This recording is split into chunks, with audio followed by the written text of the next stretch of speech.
Bonjour, chers collègues. Rebonjour, c'est notre dernier panel pour aujourd'hui.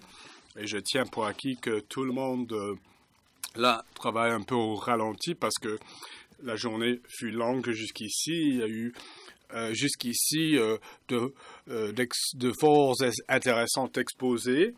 Et il y en aura encore. Nous en sommes à la session de panel 8. Alors, il y a des exposés prononcés par Yannick Metarian, qui est le chef ministère de la Justice de la République de l'Arménie, suivi par Rokas Silva, spécialiste technique, santé et inégalité et iniquité sociale, l'ONU, Josie Pérez, qui est le statisticien national adjoint et pour l'instance de la statistique aux Philippines, et par la suite Madame Vibeke Osterek de Statistique Norvège, qui remplace Parvej Nayani, qui va faire le point sur un outil qui a été élaboré au fin de l'élaboration de statistiques. Il y a Omrana Passad de l'université Johns Hopkins avec un échantillon du sondage qu'elle va nous présenter.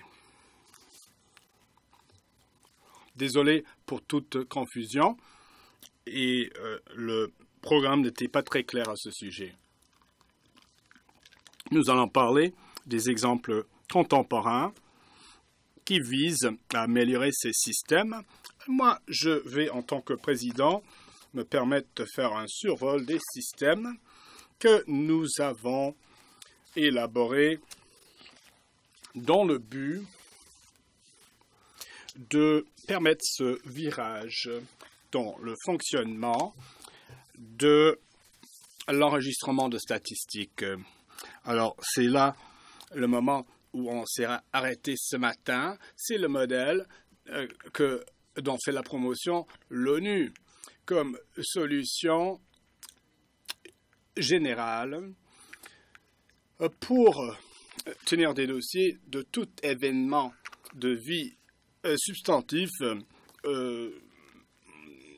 qui est divisé en trois thèmes ou volets. Dans le premier, la mise à jour des registres de la population,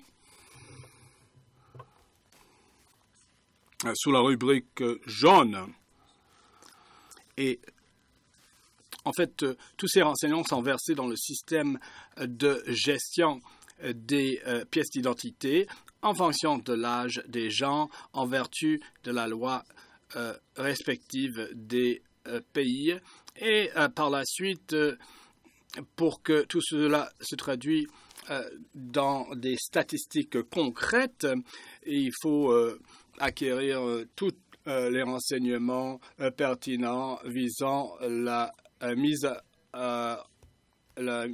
en œuvre du programme de développement durable. Alors, ce sont les recommandations proposées par l'ONU, c'est-à-dire qu'il faudrait établir une synergie, une démarche holistique, malgré le fait qu'on a beaucoup de pain sur la planche et il faut se conformer aux normes nationales et internationales sur l'élaboration d'identité. C'est exactement ce qui est en cours. Nous tenons à ce que tout pays soit doté d'un modèle efficace, de manière à ce que tous les aspects de l'enregistrement des séries, les droits de la personne, les droits juridiques sont respectés et non pas brimés, de même que, bien entendu, le maintien de dossiers sur les statistiques. Et on a donné suite aux premières recommandations, les statistiques essentielles ébauche 3. Deuxièmement, le manuel sur la gestion sur des statistiques, la gestion des statistiques qui est disponible en ligne. Et Ces publications nous ont permis de tenir des ateliers en Asie. Et maintenant, nous tournons notre attention à l'Afrique du Nord et la péninsule arabique. Alors, comme je viens de le dire, ce modèle est déjà en vigueur dans quelques pays. Et comme nous l'avons déjà entendu, la Norvège a déjà ce système en place depuis assez longtemps. Alors, ce qui est évident au moment où on se parle, c'est que ce phénomène se répand dans de plus en plus d'endroits dans le monde. Il y a le Chili, par exemple, qui est un exemple vraiment éloquent du fusionnement de ces trois volets. Le Pérou y parvient et le Guatemala est en train de déposer des mesures législatives à cette fin. Et l'agence qui est censée être constituée pour prendre la relève de ces trois volets en Asie. À titre d'exemple, il y a le Vietnam, la République de la Corée et de la Malaisie. Tout cela en dit long sur l'utilité de ce modèle. C'est un modèle qui a été intégré beaucoup de fonctionnalités, qui est couronné de succès et qui permet d'assurer la prestation de services, l'enregistrement de l'état civil et des statistiques, tout cela de façon le plus efficace possible et au bénéfice de ces pays. Alors, je vais m'arrêter là. Je voulais simplement avoir l'occasion de partager avec vous ces exemples. Il y a de plus amples renseignements sur notre site web. Vous avez le contenu des ateliers, tous les exposés aussi, et tout cela vous permettra de mieux comprendre les recommandations découlant des Nations Unies. Alors, je vais m'arrêter là. Je voulais simplement un peu jeter les vases et il y aura des exemples de pays, de vrais exemples de la vraie vie dans certains pays et comment cela est relié à l'évaluation de la qualité et comment nous assurons la mesure de la qualité. Sur ce, je cède la parole à Madame McCarrion. Bonjour tout le monde. Aujourd'hui, vous m'entendez bien?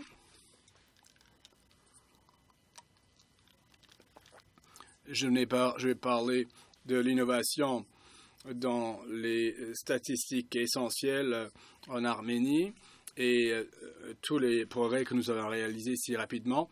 Et si nous avons fait autant de progrès, c'est grâce à une volonté qui a fait ses preuves et la conviction profonde des gouvernements d'élargir ce système de gouvernement électronique. Nous avons une base électronique qui permet de relier les instances de l'État qui ensuite assure la prestation de toute une gamme de services à l'intention de nos citoyens grâce aux affectations budgétaires de l'État ainsi que nos partenaires de développement tels que l'ONU, la Banque mondiale, entre autres. Nous avons su élaborer un système électronique de pointe. Comme la diapo en témoigne, nous avons créé de nombreux systèmes électroniques. Bon, là, il ne s'agit pas de toutes les fonctionnalités dont on dispose, mais c'est l'essentiel. Donc, il y a le système de gestion uniformisé de l'État civil qui a été conçu à partir de notre système uniformisé. C'est devenu une trousse d'outils efficace qui permet de réduire la paperasse et la bureaucratie et tout le temps perdu. Et désormais, ce sera relié aux autres systèmes électroniques de d'autres États. Alors, grâce à ce dépôt, vous allez voir jusqu'à quel point nous avons réussi. En 2012, nous avons planifié le processus de mise en œuvre. En 2013, en Yerevan, qui est notre capitale, nous avons amorcé le processus d'enregistrement grâce au projet pilote. À partir de 2013 jusqu'en 2014, on a relié le système électronique des services des statistiques sociaux et nous avons à ce moment-là formé l'intégralité de nos employés et grâce principalement la disponibilité de large bande et haute vitesse en 2014, ça a permis une transition complète à notre nouveau système dans nos 52 départements ou zones. Il n'y a pas de loi. En fait, il n'y a rien dans notre pays qui n'est pas généré par le biais de notre système électronique. Alors, ce système permet d'éviter le dédoublement, c'est-à-dire un double enregistrement, une double inscription.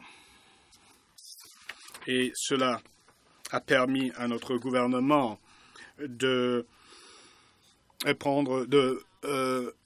faire adopter des politiques sensées en matière de services sociaux. Alors, nos systèmes électroniques sont maintenant interliés et les données sont transférées au bureau des services sociaux et évidemment aux services de statistiques, entre autres.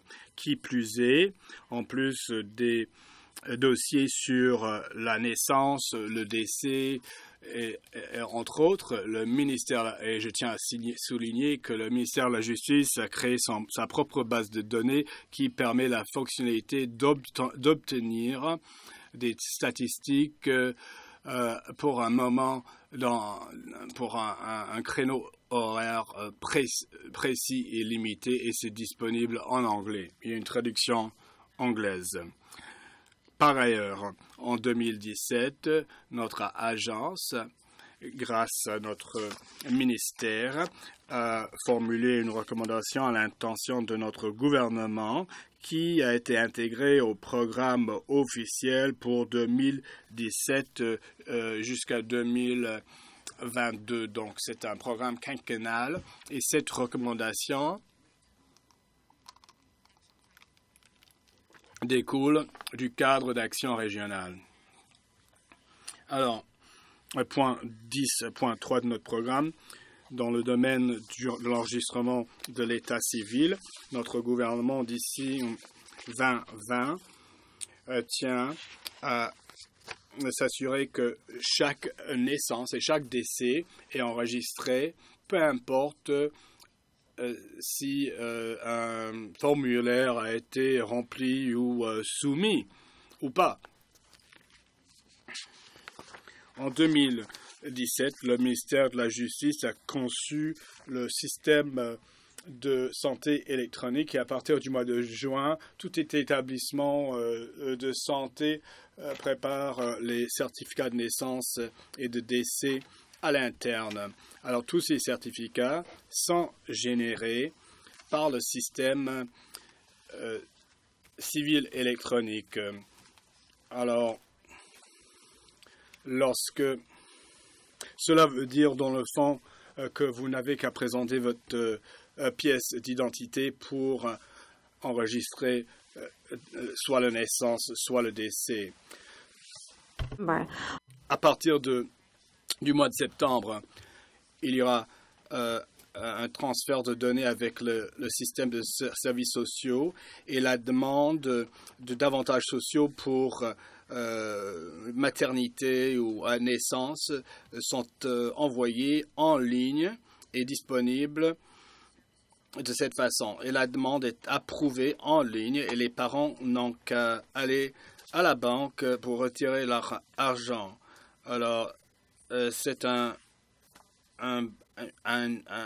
encourage les parents à enregistrer la naissance et ça permet de réduire la paperasse, la bureaucratie et entre autres.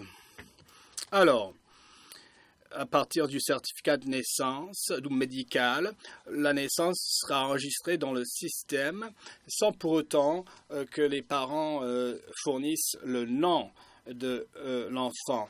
Et c'est à partir du moment où on fait la demande qu'il recevrait le certificat. Et tout décès est enregistré à partir du certificat de décès qui doit être accompagné de la demande. Alors, voilà les prochaines étapes. Pour ce qui est de la bonification de l'OSEC, mais nous ne savons pas ce qui nous attend à l'horizon. Personne ne le sait.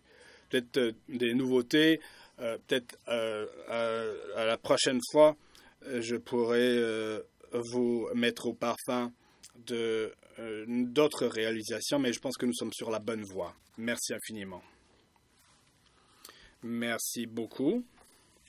C'était très intéressant comme exposé et témoigne de la portée des possibilités et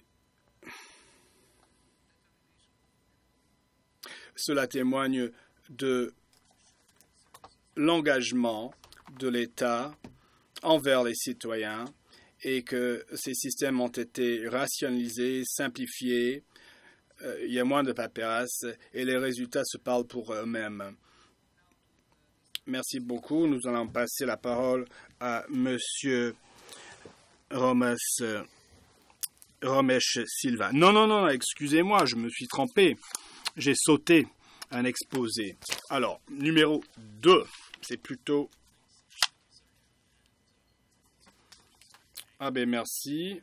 Je voudrais vous remercier nos hôtes et les organisateurs de cette excellente conférence qu'ils ont organisée. Alors là, aujourd'hui, je vais mettre l'accent sur la production de statistiques essentielles à partir de systèmes désuets ou incomplets ou lacunaires.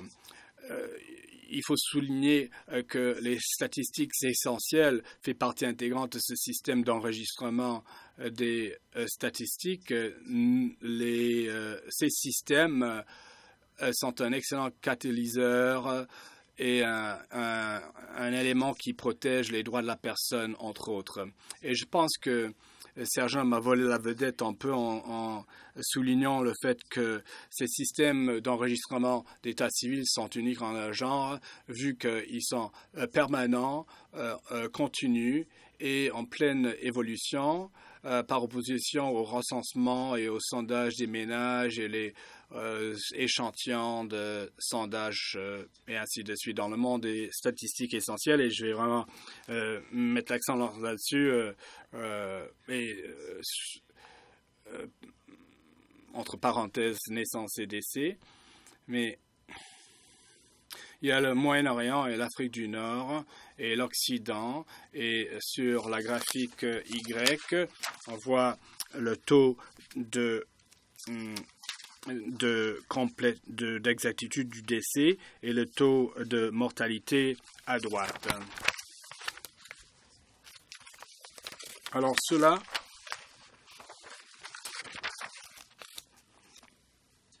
alors là, les pays où il y a un taux de mortalité plus élevé, c'est justement les pays où les systèmes d'enregistrement de décès ou de naissance sont les plus désuets ou inefficaces. Alors, il faut non seulement penser... on a pris connaissance du document qui a été publié dans le Lancet, et qui traite de l'écart grandissant qui existe à l'échelle mondiale pour ce qui est la qualité de la tenue de dossier, la cause de décès, l'uniformité des diagnostics médicaux et la disponibilité des statistiques essentielles. Africa and notable parts of Southeast. Mais dans le sud de l'Afrique et dans les parties du sud-ouest de l'Afrique, nous n'avons aucune information au sujet des aspects qualité des inscriptions de décès. Je voudrais souligner ici le fait que notre base de données est incomplète pour ce qui est de la qualité des données concernant l'inscription des mortalités. Cela se retrouve dans les statistiques de l'État civil publiées par les Nations unies, bien sûr. Vous avez ici un sommaire des derniers documents publiés par la Division de la population des Nations unies qui nous montre que la moitié des pays, des États, eh bien, leurs statistiques de l'État civil, bon, les estimés de la mortalité sont tirés à partir de données incomplètes de statistiques de l'État civil dans ces pays, car pour plus de la moitié des pays, les inscriptions sont incomplètes, ou bien sont des sondages qui donnent des prévisions, ou bien d'autres modèles qui fournissent une prévision plutôt que des données réelles.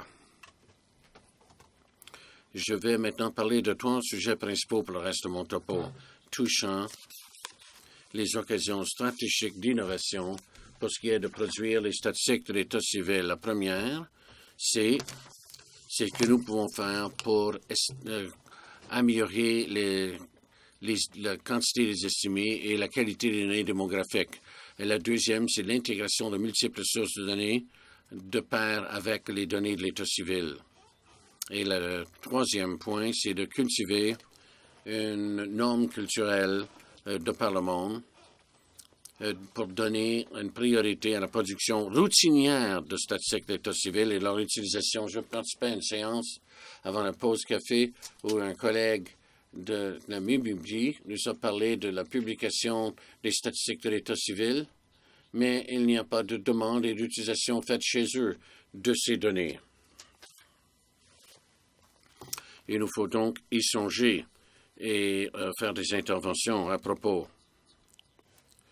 Alors, parlons d'améliorer les estimés pour l'intégralité des données. Il s'agit de données de la ronde 2010 des recensements de population et de logement des Nations unies. Ce que ça nous montre, c'est le nombre de questions supplémentaires touchant les mortalités dans les foyers autour des 12 derniers mois. Il y a une bonne série de données disponibles qui peuvent être utilisées de cette dernière ronde de recensement, servant à estimer l'intégralité des inscriptions au registre des décès. Mais alors que nous examinons ces données chez nous, nous sommes le plus grand fournisseur d'aide pour ces recensements, d'aide technique. Nous voyons que le nombre de pays avec lesquels nous travaillons, même après avoir recueilli les données, n'ont pas réussi à l'analyser et à les publier. Alors que nous en arrivons à la ronde 2020, notre groupe aux Nations unies a une stratégie qui vise sur trois domaines. Combiner les données de recensement avec les données de l'État civil pour faire la promotion d'une utilisation totale des données de la population dans l'ensemble des systèmes nationaux. Et deuxièmement, d'incorporer la notion d'utilisation des données au niveau national et à des niveaux plus bas, à l'appui du recensement et aussi aux fins de renforcement de l'inscription à l'État civil et dernièrement, d'essayer de mieux relier la disponibilité des données à son utilisation aux fins de l'élaboration de la politique. Donc,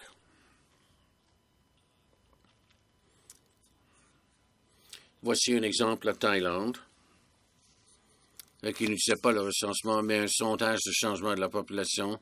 Des collègues ont estimé la variation dans l'intégralité des inscriptions à l'état civil pour les décès. Et ils avaient les liens au niveau des dossiers pour lier le sondage à l'inscription à l'état civil. Alors, le tableau est un peu serré, là, mais si vous vous forcez un peu, vous allez pouvoir le voir. Mais ce qu'il faut remarquer surtout, c'est qu'il y a une variation assez importante selon le sexe et selon l'âge pour ce qu'il y a de la sous-inscription le sous-enregistrement des mortalités, notamment une forte proportion de mortalité infantile qui ne sont pas enregistrées, mais aussi une différence quand on regarde les niveaux d'âge de 0 à 14 ans.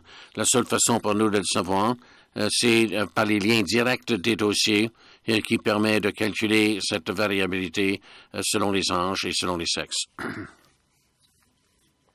J'aimerais maintenant parler de l'intégration de sources multiples de données, notamment pour améliorer l'intégralité des données et pour agir de façon à améliorer la qualité des statistiques. Vous avez ici un graphe de l'Institut de santé tropicale de Suisse qui nous montre la perte de données potentielles provenant du délai de temps entre la notification de décès et la production des statistiques de l'état civil. Nous voyons que de nombreux endroits entre l'avis de décès et son inscription officielle auprès des autorités locales, le fait de constater une cause de décès et de la certifier, il y a une perte de données notable dans l'ensemble de cette chaîne d'éléments d'information. Cela se retrouve dans un travail récent provenant du Brésil. Ce que je vous montre ici dans le tableau à droite, c'est les événements normalisés à 100, y compris les décès et les naissances documentés selon différentes sources de données au Brésil, les hôpitaux, les registres des unités, des maisons funéraires, d'autres registres, des cimetières officiels et non. Et si vous regardez la colonne des décès, par exemple, vous constatez que sur le nombre total de mortalité, 8300, dans cette région du Brésil en 2008, il n'y a pas de source unique, on a toutes ces sources. Et ça nous en dit long. Donc, cette analyse nous révèle l'importance d'un système communautaire qui s'informe mutuellement et qui informe également le système d'inscription à l'état civil dit officiel. Qui plus est, pour ce qui est de contribuer à l'intégralité du système d'inscription à l'état civil, dans le graphique, ce que je vous montre ici, c'est le travail fait au Brésil pour ajuster les taux de mortalité ou les estimés qu'on en a. Comme vous voyez, la ligne plus bas dans chacun de ces 5 zones à barre, ou 6 zones, aux 5 zones du Brésil plus le Brésil, réfère aux taux non ajustés. Si on l'ajuste, si on le prend dans l'état civil tel quel, et la ligne supérieure montre le facteur d'ajustement basé sur le fait d'ajouter des sources de données supplémentaires. Et ce que vous voyez là, c'est que certainement dans plusieurs régions, il y a un écart important dû à la non-inscription au registre de l'état civil. Mais vous voyez dans les 2 cases de gauche qu'il y a même une différence dans la pente de ces courbes, ce qui nous montre que le taux de changement dans les taux de mortalité est aussi subi un biaisage systématique contre le système officiel d'inscription à l'état civil. Je voudrais terminer en parlant quelque peu du besoin d'un changement dans notre façon de penser et de faire la promotion de la production des données de l'état civil et de leur utilisation.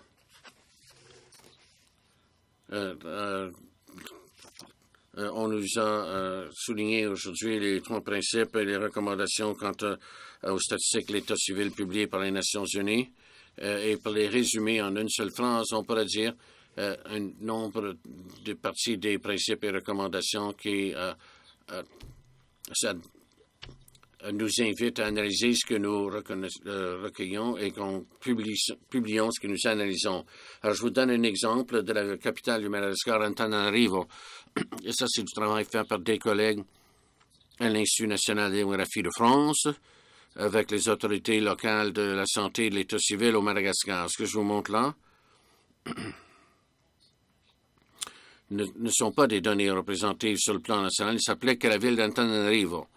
Mais ce qui est fascinant ici, c'est que ce travail a été fait il y a quelques années. Et si vous regardez le graphique à gauche, l'espérance de vie à la naissance selon les sexes, on constate que vers la fin des années 80, il y a eu une crise de mortalité dans la ville d'Antananarivo. Et à l'époque, d'ailleurs, c'était mal compris et on ne savait pas très bien, du moins les autorités de santé publique l'ignoraient.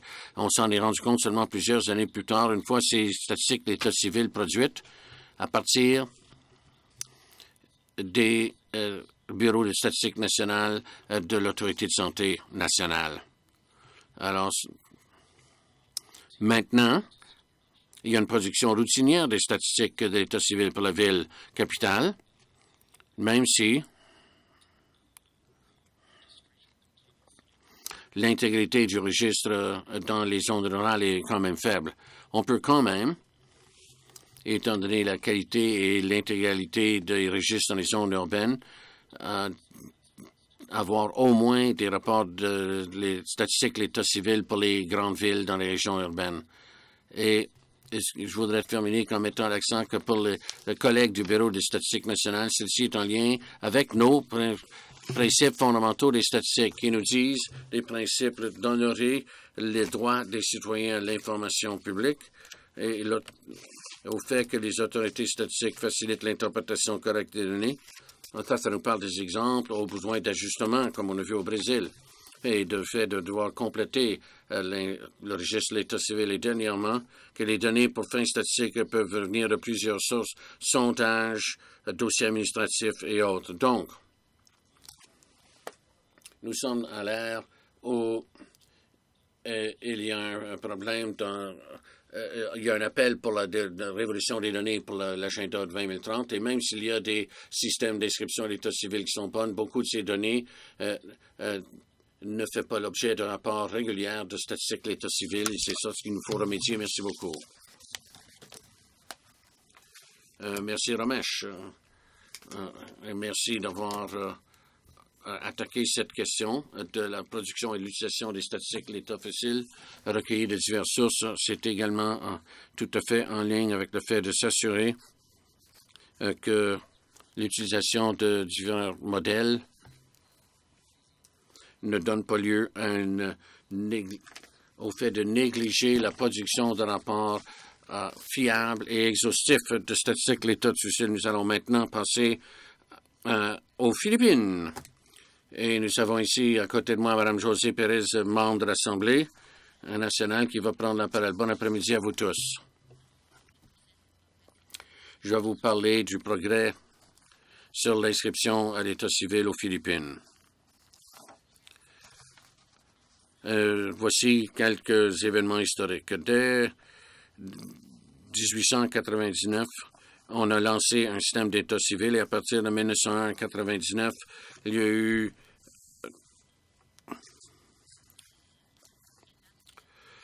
plusieurs avancées. Une loi sur l'inscription à l'État civil. Une autre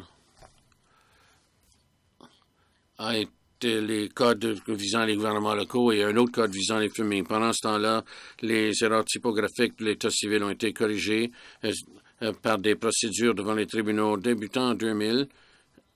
Il y a un problème dans les procédures devant le tribunal. Ça amène un délai de plusieurs années pour apporter une correction. Donc, débutant dès 2000, plusieurs lois ont été mises en œuvre pour s'assurer de ne pas faire d'erreurs typographiques et aussi pour d'inscrire les enfants et les parents qui n'avaient pas l'âge légal de se marier, permettant également que des enfants illégitimes puissent utiliser le nom du père, malgré ce qu'en dit le code familial des Philippines. Je recule. Et également, pendant cette époque, de 1901 à 1999, là,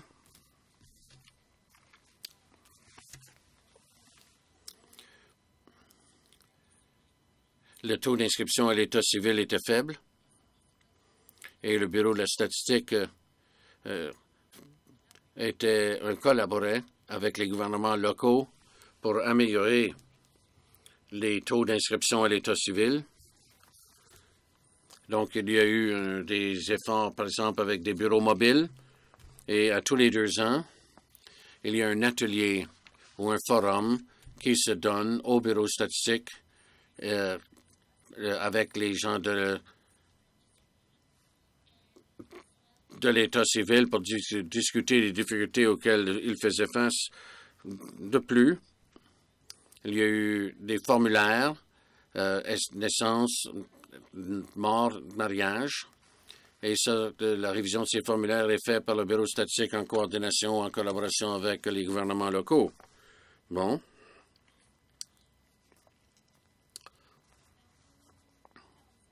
En l'an 2000, il y a eu un problème. Bon, tout a été fait avant 2000, tout se faisait manuellement, n'est-ce pas? Inscription manuelle au registre et même les calculs au bureau de la statistique. On obtenait des livres, des différents dossiers, et cela a causé, bien sûr, beaucoup de problèmes, des documents perdus, des dossiers perdus, et souvent, on demandait des documents. Le public demandait des documents, mais on devait répondre qu'ils n'étaient pas disponibles. Ce qui a causé beaucoup de problèmes. Aussi, puisque nous avons un service de l'État civil centralisé au bureau de la statistique, il y avait une longue file d'attente. Et le président ou la présidente des Philippines était inquiet car il croyait qu'il y avait une espèce de démonstration au centre-ville contre le gouvernement. Alors, le chef du bureau de la statistique a établi un partenariat public-privé et une grande société multinationale, Unisys, a relevé le défi de prendre un partenariat avec nous, le bureau de la statistique, pour informatiser le bureau de l'État civil. Le projet devait ne durer que 12 ans.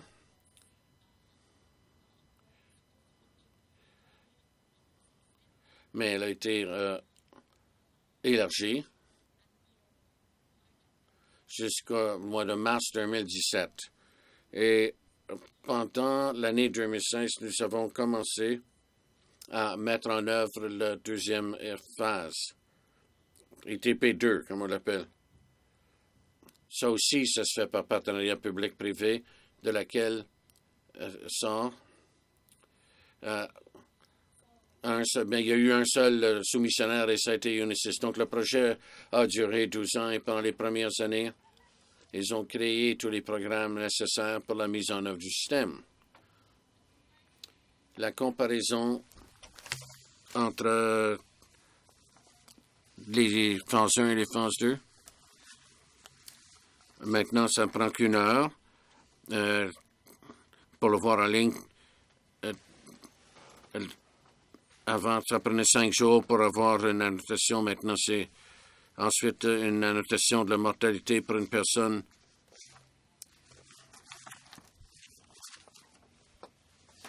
Bon, une personne déjà décédée, là. Donc, s'ils sont déjà vivants, on peut fournir un avis de décès, bien sûr, dans l'intérieur, dans la journée même.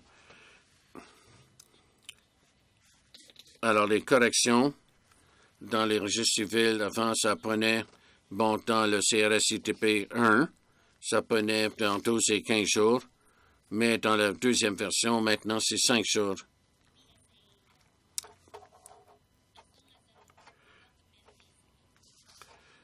Bon, le document est déjà dans le système. Ensuite,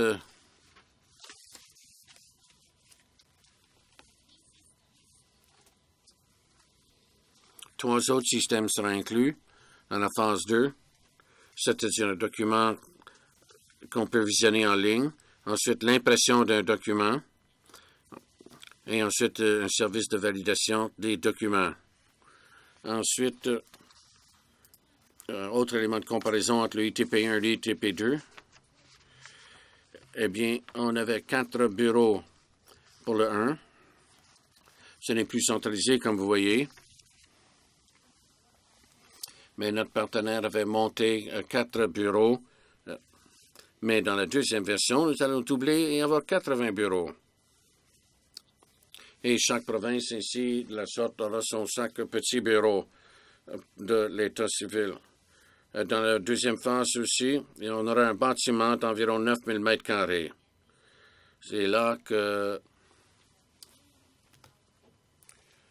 le bureau principal de l'État civil. Nous avons également, dans la phase 2, l'établissement d'un système, le site pour catastrophe. Voici le nouveau bâtiment que vous voyez là, qui est maintenant construit, ou vous le voyez en phase de construction. Et vous voyez aussi un exemple de l'un des petits bureaux locaux auxquels on a essayé de donner une apparence commune. Donc, on fait une analyse de la qualité. Bon, on veut éliminer les doubles des documents qui peuvent être inscrits. Il y a des documents qui sont en double.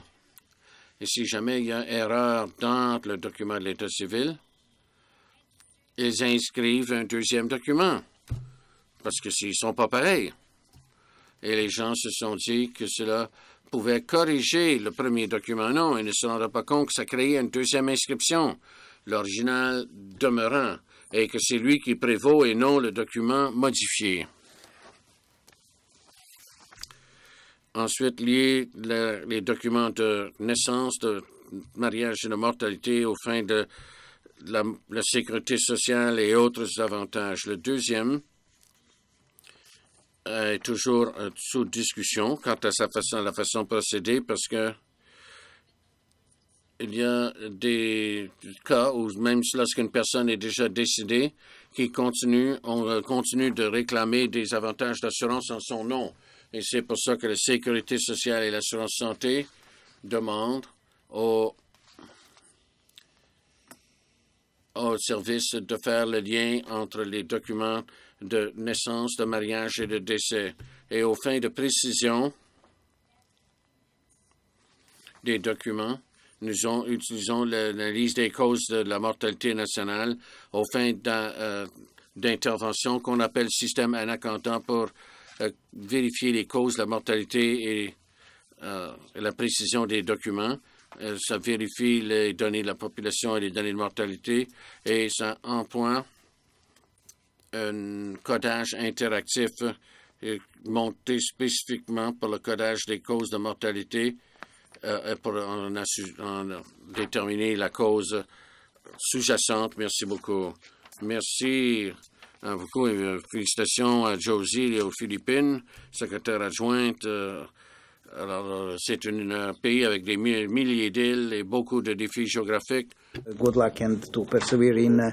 Merci d'avoir persévéré malgré tout. Nous allons maintenant passer à l'exposé suivant.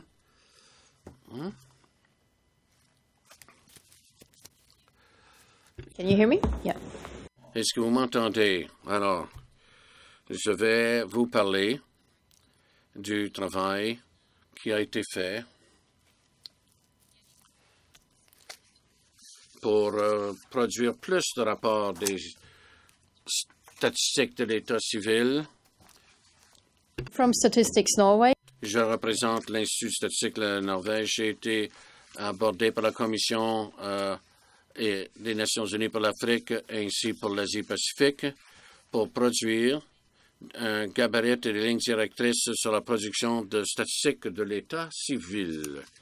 Le but, bien sûr, c'est de rendre plus pratique et plus disponible dans ces pays qui n'ont pas une grande expérience de la production de statistiques de l'État civil, de le faire. C'est basé sur le principe et les recommandations faites par les Nations unies, tout en essayant de mettre l'accent sur certains des enjeux clés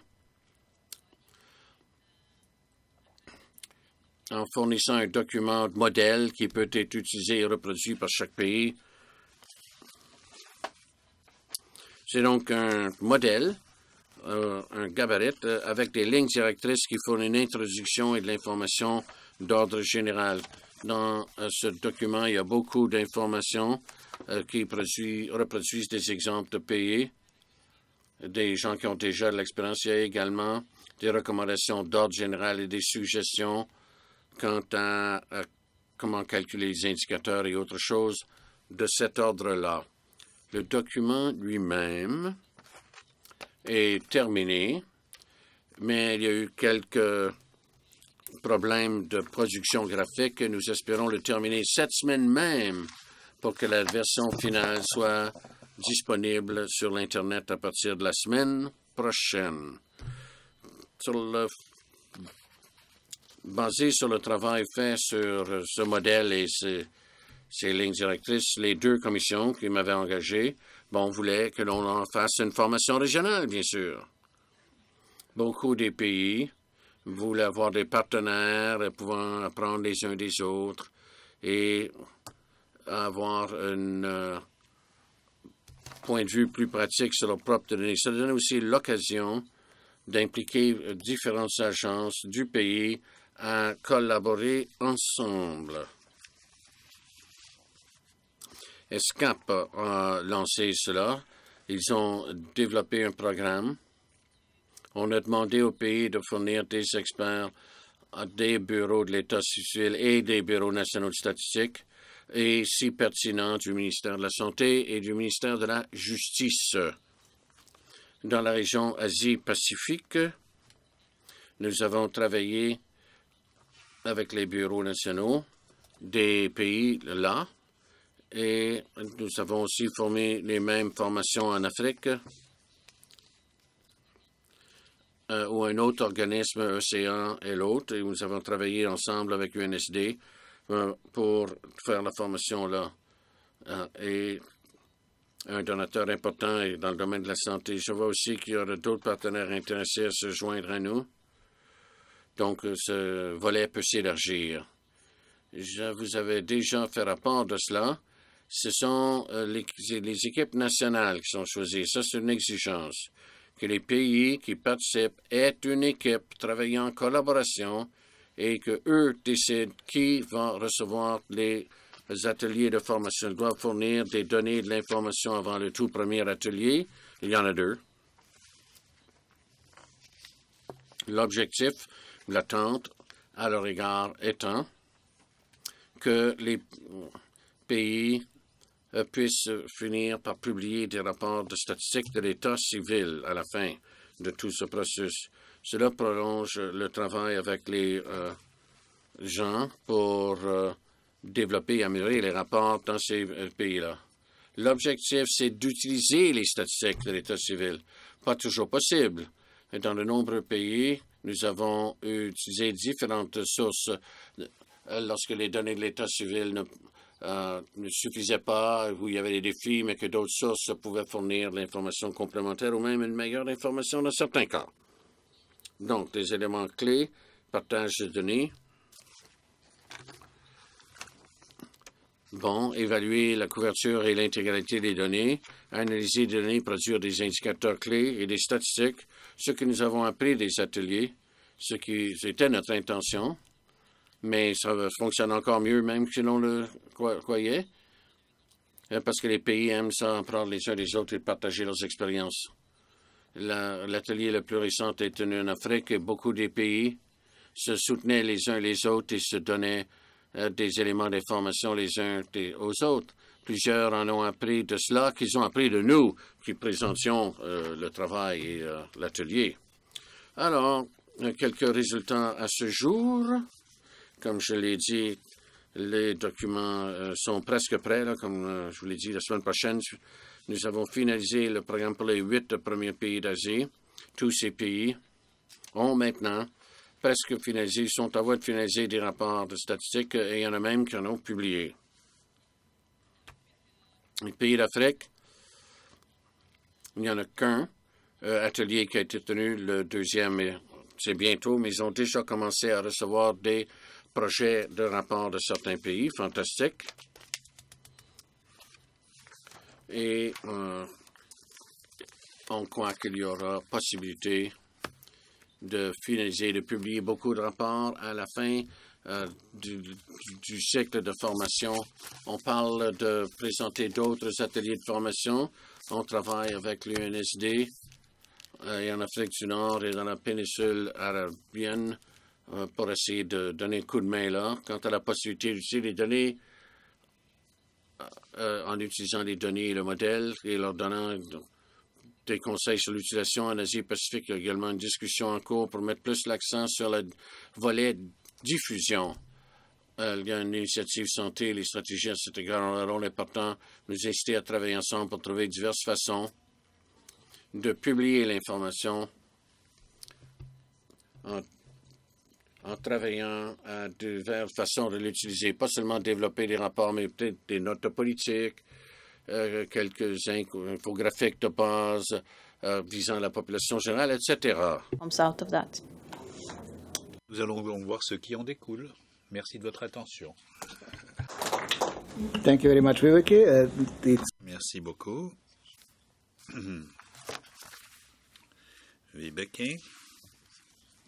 Cela met en relief le fait qu'il y a parfois, lorsqu'il y a des lacunes au niveau législatif, pour se rapprocher des normes internationales.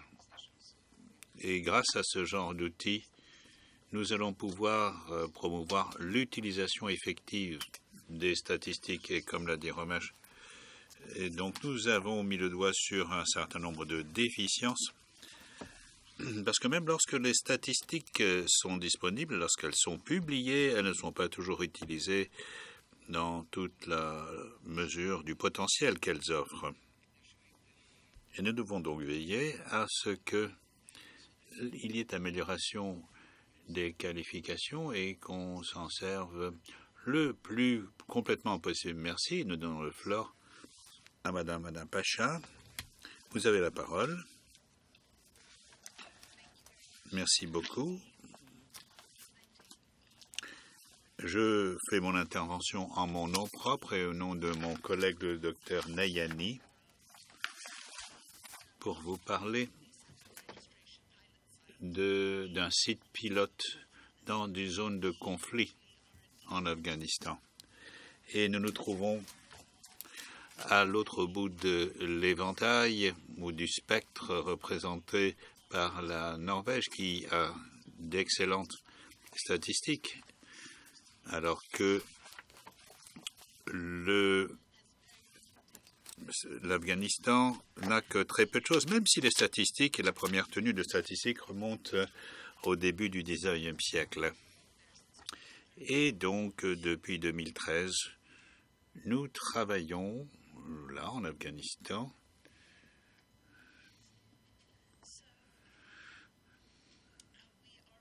et pour quoi faire? Eh bien, pour essayer d'avoir des statistiques sur l'état civil sans avoir un système d'inscription ou d'enregistrement civil en Afghanistan. Et donc, en 2002, l'université Johns Hopkins a conduit une étude sur la mortalité infantile en Afghanistan, dans 4 districts, Kaboul et également la province dont je vais vous parler, le Kham-Shan. Ils ont constaté que le taux de mortalité maternelle et non pas infantile se trouvait dans le district en question, c'est-à-dire 6 500 sur 100 000 naissances, ce qui est écrasant. Et maintenant, alors que nous sommes maintenant au cours de la période des ODD, et l'Afghanistan a fait des progrès, mais ces progrès ont été entravés par l'absence d'un système de mesure des statistiques sur l'état civil. Et les informations, maintenant, sont tributaires de mécanismes dont on reconnaît qu'ils ne sont que peu fiables, notamment dans un pays comme l'Afghanistan, où 50% des naissances se déroulent à l'extérieur des dispensaires médicaux et sans qu'il y ait quelque assistance médicale véritable que ce soit. Ce sont les femmes qui accouchent soit seules, soit en présence de membres de la famille. Et le gouvernement, il y a eu également des contributions, notamment internationales, de la part de partenaires internationaux, pour faire des études d'envergure nationale et sous-nationale, et faire également des études sur cette évolution sur la base de modèles statistiques. Alors maintenant, parlons maintenant des statistiques maternelles. En général, on a une certaine cohérence entre les statistiques maternelles et le nombre de naissances, mais il a été très difficile de mettre le doigt sur les données maternelles quand même. Et donc, il est très difficile de déterminer si on évolue dans la bonne direction, c'est-à-dire avec suffisamment de précision. Donc, avec l'aide d'Affaires mondiales Canada, nous avons tenté d'établir un mécanisme qui permet d'avoir de meilleurs résultats dans la province du Dabakshan, dans la partie orientale du pays.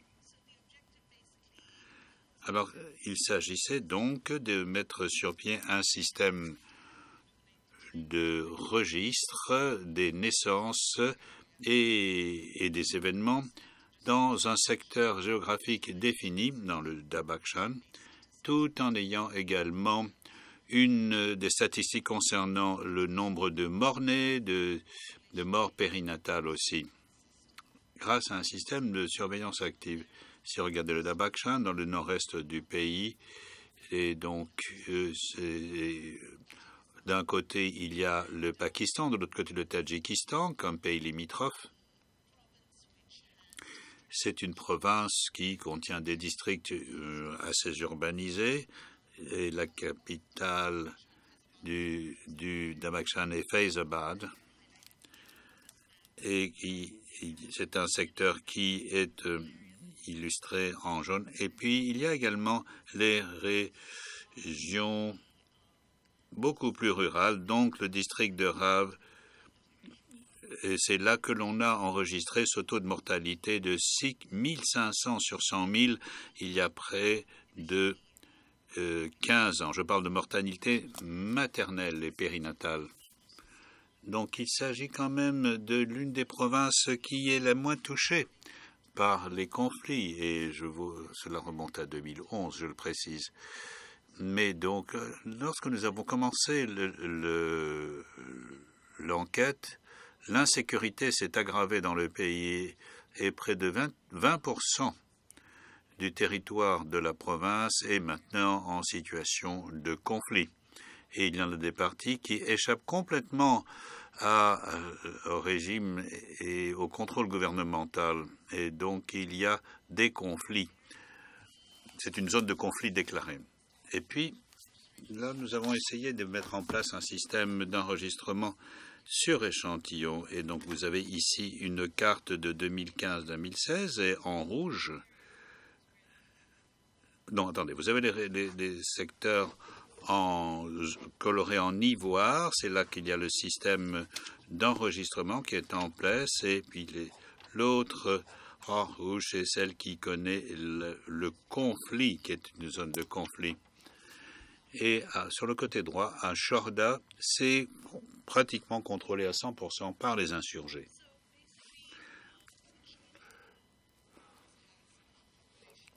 La province du Dabakshan a une population d'à peine un peu moins de 1 million de personnes. Et nous avons réussi à couvrir 1/5 de cette population, y compris 253 villages et 41 dispensaires. Et pour accomplir ce travail,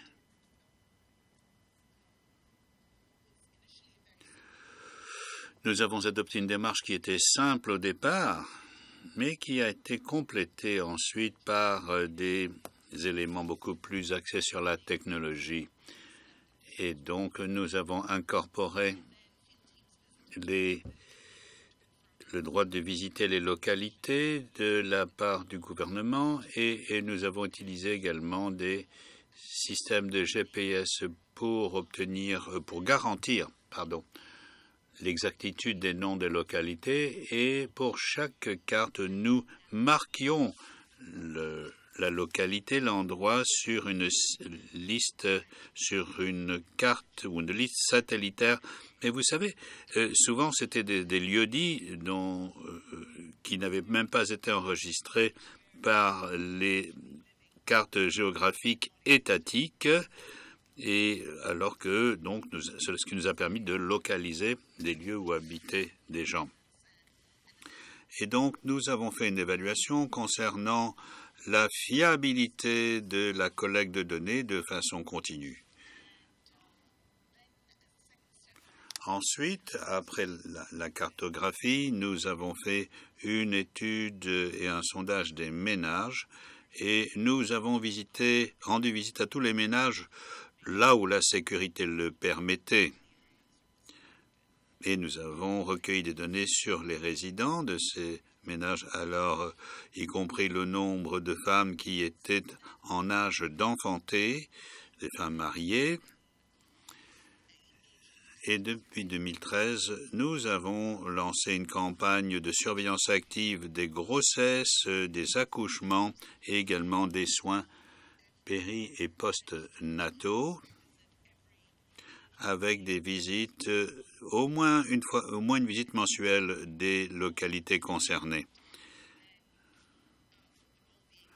Et quel était l'objectif? C'est que chaque femme devrait être enregistrée dès qu'elle avait atteint la 20e semaine de gestation et également qu'on s'efforcerait de déterminer la date optimale d'accouchement et une semaine auparavant, on entrait en contact avec elle pour déterminer si elle avait accouché ou pas. Et puis ensuite que chaque fois qu'il y avait une naissance, on signalait la chose au système, au préposé du système d'inscription ou d'enregistrement. Et tout ceci était influencé par, d'une part, les problèmes de sécurité, mais aussi les problèmes d'accessibilité, parce qu'un tiers de la région sous surveillance a des routes qui sont impraticables 3 à 4 mois par an. Voilà certaines des cartes que nous avons élaborées dans ces régions dans lesquelles nous travaillons, y compris les 253 villages ou quartiers que nous avons identifiés, dont 31 ont été déclarés peu sécurisés et 22 tout simplement impraticables pour les visites domiciliaires pour les mêmes raisons de sécurité. Et donc, on s'est efforcé de recueillir des informations sur les ménages. Donc, 85% du secteur fait l'objet d'une surveillance active et les 15% restants ne sont pas accessibles du fait que c'est déclaré zone de conflit. Et pendant cette période d'environ 4 ans, nous avons enregistré près de 85 000 grossesses qui ont conduit à une naissance jusqu'à 40 jours après la naissance. Et rares ont été les naissances que nous aurions manquées. Bien sûr, il y aura peut-être des choses que nous avons manquées. Il n'y a pas de visite en période de conflit actif ou lorsqu'il y a enneigement excessif. Maintenant, outre les données que nous avons réussi à générer, nous avons pu suivre les grossesses et les naissances avec une certaine efficacité en dépit des difficultés rencontrées et parfois une certaine résistance de la population locale. Et donc, lorsque les femmes accouchent, lorsqu'il y a des combats dans leur secteur, subissent le risque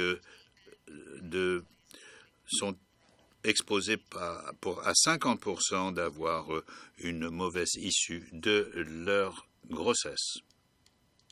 Merci. Donc tout cela converge vers notre système d'inscription ou d'enregistrement. Merci. Merci de cette illustration tout à fait spectaculaire des tentatives de collecte de données dans des zones de conflit.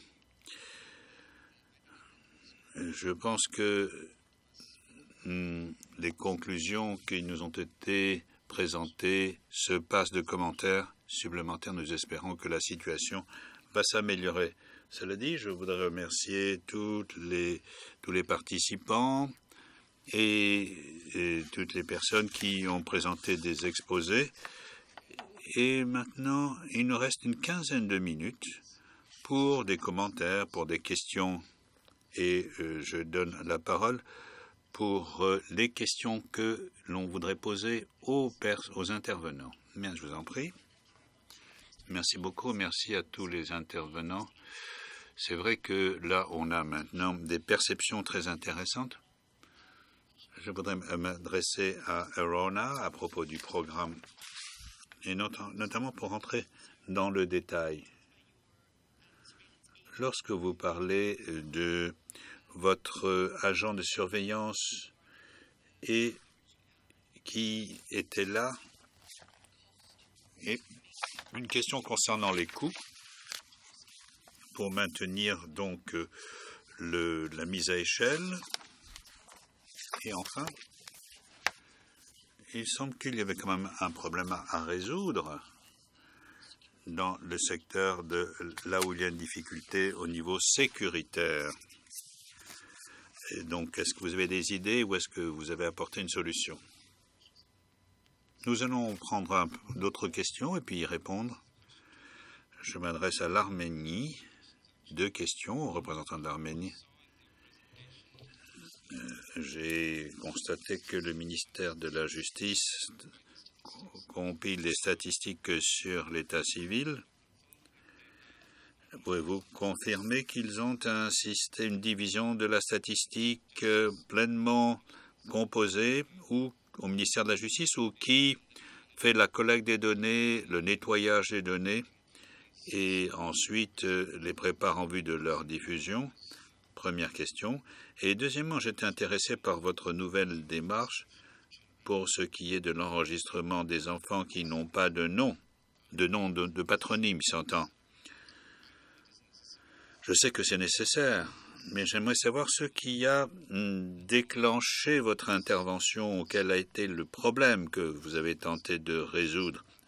Encore une fois, je me félicite de cette mesure, mais quelle était la difficulté que vous cherchiez à surmonter?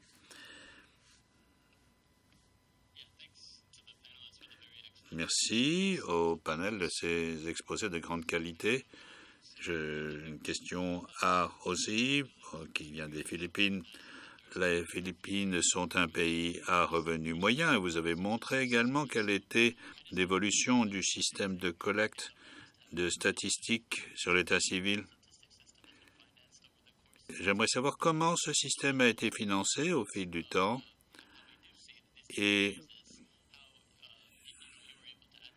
vous avez pu vous-même, comment est-ce que vous avez pu obtenir la mobilisation de ces ressources? Quel était le travail de conviction et de persuasion que vous avez effectué et selon quelle modalité? Il est très important de savoir plaider et savoir quels sont, par exemple, vos argumentaires. Merci à tous les intervenants. Je voudrais poser ma question tant aux Philippines qu'à l'Arménie. Parce que vous avez tous numérisé votre système, vous l'avez tous informatisé. J'aimerais savoir comment vous avez entrepris pour rendre opérationnelles les archives précédentes, les archives papier que vous aviez, archives qui auraient pu être soit incomplètes, soit difficiles d'utilisation.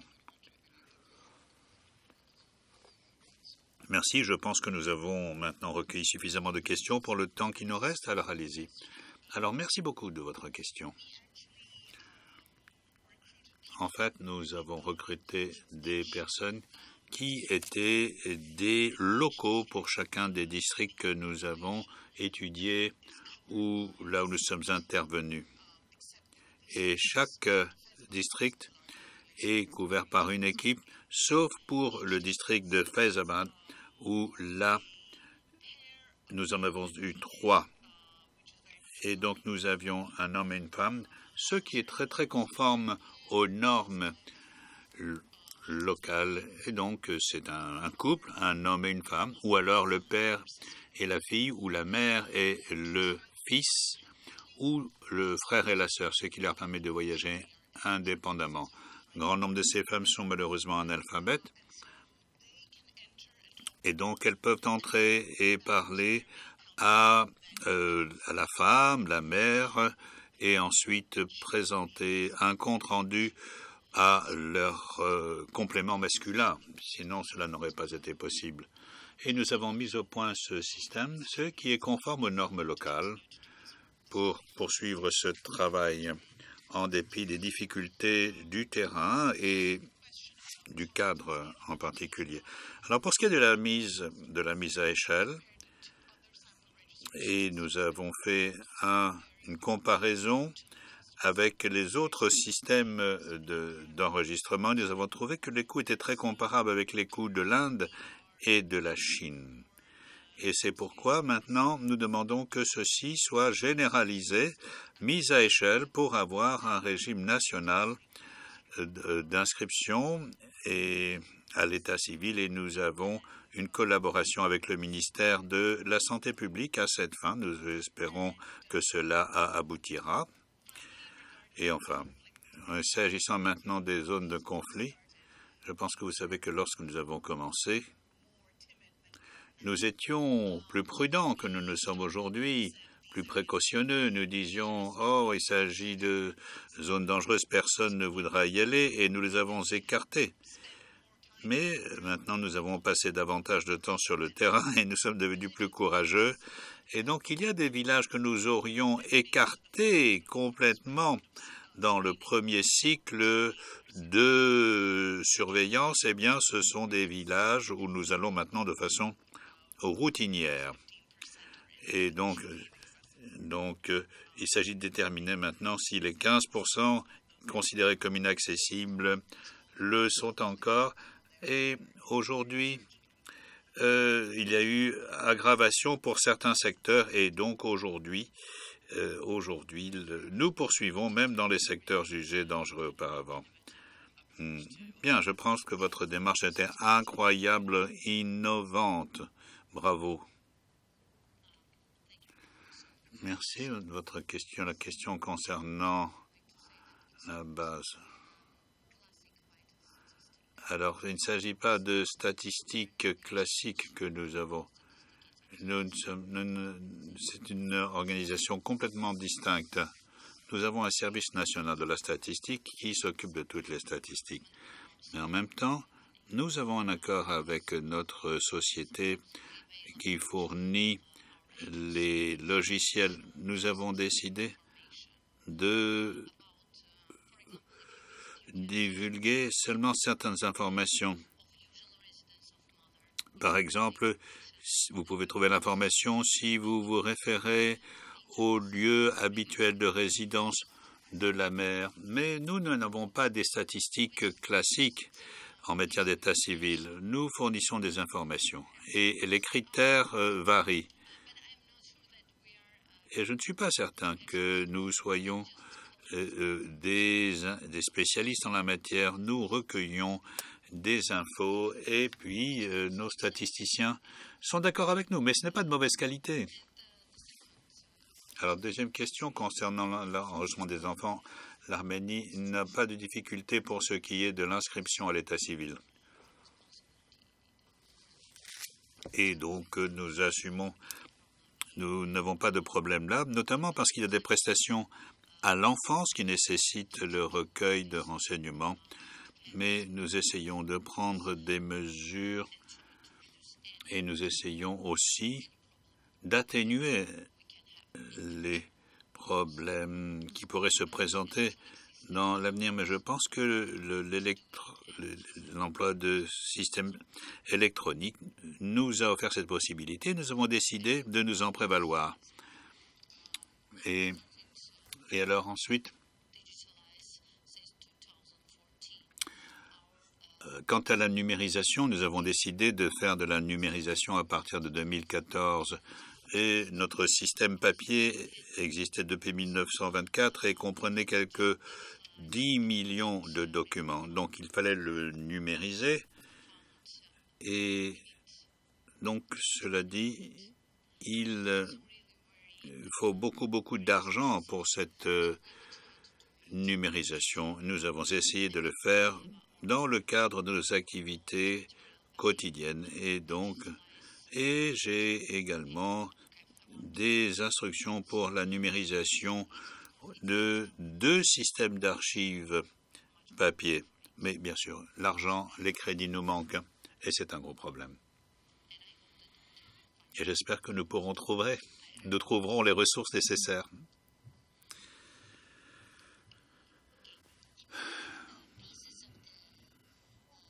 Au cours des 2 étapes de ce projet d'information, le ministère des Finances était notre partenaire et siégeait au comité.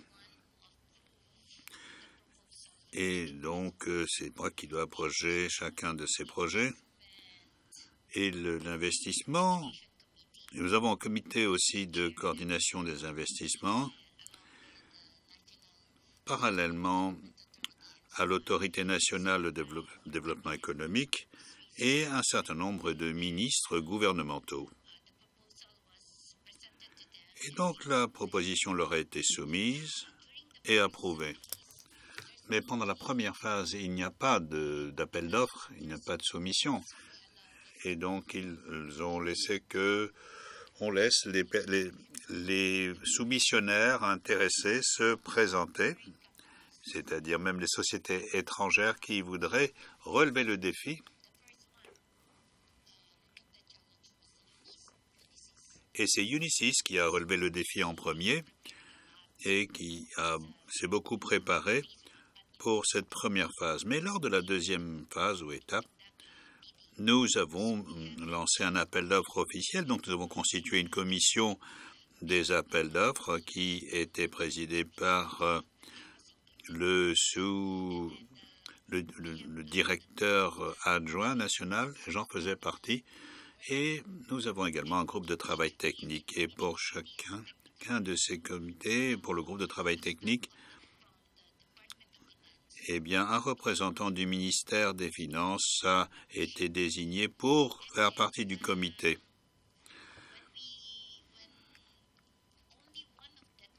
Et donc, l'un des 3 soumissionnaires s'est présenté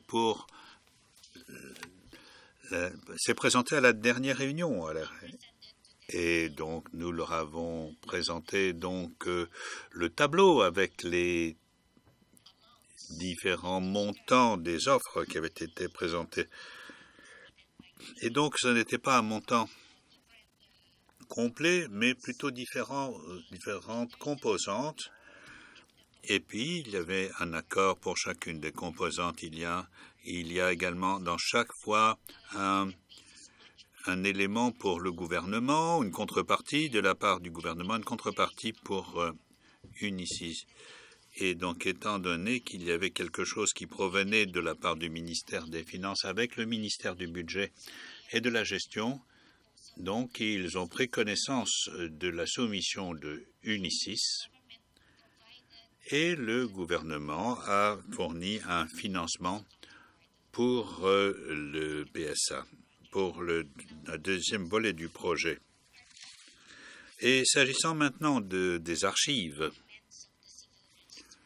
eh bien, et des documents de l'état civil, dans un premier temps, nous avons reçu des subventions. Je cherche le nom de l'organisme international qui s'en occupe, et ça se passait dans les années 1990. Et donc, pas en coopération avec l'Université du Utah, nous avons obtenu la possibilité de mettre tous les documents sur microfilm. Et puis, une copie d'appui a été donnée à l'Université du Utah pour la mise en archive. mais nous avons également des copies de réserve. Et nous avons des systèmes, maintenant nous avons un système de balayage optique, c'est-à-dire de scan. Et donc, ceux qui ont été ensuite encodés ont été mis dans une base de données. Et ceux qui ont été scannés ont été employés par Unisys pour offrir des services à la population philippine. Merci beaucoup. Merci à toutes et tous. Je pense que nous avons maintenant atteint le moment de clôturer cette séance. J'aimerais remercier toutes les intervenantes et tous les intervenants et les personnes qui ont présenté des exposés, bien sûr, mais aussi les autres participants, ce qui nous a permis d'avoir un point de vue complet concernant les potentiels et les possibilités qui peuvent être appliquées dans les circonstances, les situations les plus difficiles, dans les zones de conflit. Merci à tout le monde et maintenant nous allons clôturer.